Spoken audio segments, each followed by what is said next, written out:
अस्सलाम वालेकुम, मैं हूं पारस जहां से। कायदे-आज़म मोहम्मद अली जिन्ना ने इस मुल्क को इस्लाम की तजुर्बागाह बनाने का कहा था, लेकिन हमने उनके जाने के बाद इस मुल्क को इस्लाम की ऐसी तजुर्बागाह बनाया कि इस्लाम फिरकों में बढ़ता चला गया। हमने यहाँ मुख्तलिफ निज़ाम नाफिज करने के लिए तजुर्बात किए, तो जमहूरियत से आमरीत तो पार्लियामेंट से सदारती सारे निज़ाम नाफिज करके देख लिए, लेकिन तसल्ली नहीं हुई।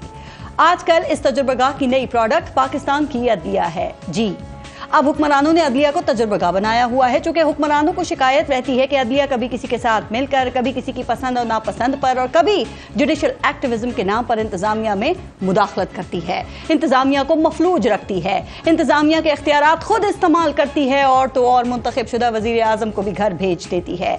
यूं पार्लियामेंट ने अदलिया को कंट्रोल करने का तजुर्बा करने का प्लान कर लिया।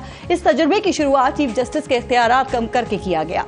पार्लियामेंट को एहसास हुआ कि बेंच बनाने का इख्तियार चीफ जस्टिस के पास नहीं होना चाहिए, तो उन्होंने बेंचेस के लिए कमेटी बनाने का तजुर्बा कर लिया। उस तजुर्बे से कुछ अरसा तो काम चलाया, लेकिन जब यह तजुर्बा नाकाम होने लगा तो रातों रात ऑर्डिनेंस लाके उस कानून को भी तब्दील करने का तजुर्बा किया गया।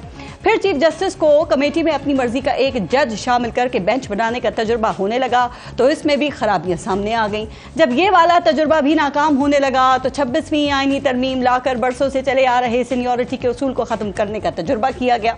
हुकूमत ने इस तरमीम के बाद सीनियर जज का रास्ता रोककर तीसरे नंबर वाले जज को चीफ जस्टिस लगाने का तजुर्बा किया। अब बज़ाहिर तो हुकूमत के लिए सब ठीक लग रहा है, लेकिन पार्लियामेंट की बालादस्ती हो गई। चीफ जस्टिस हुकूमत ने खुद लगा लिया, लेकिन शायद अभी भी इस अदलिया पे कुछ तजुर्बात करना बाकी है कि हुकूमत प्रैक्टिस एंड प्रोसीजर में मजीद तरमीम का तजुर्बा करना चाहती है।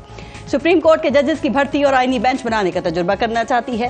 हुकूमत आईनी बेंच का सरबरा भी किसी जूनियर जज को लगाने का तजुर्बा करना चाहती है, और अदलिया का हर काम, हर मामला और हर फैसला अपने हाथ में लेने का भी तजुर्बा करना चाहती है।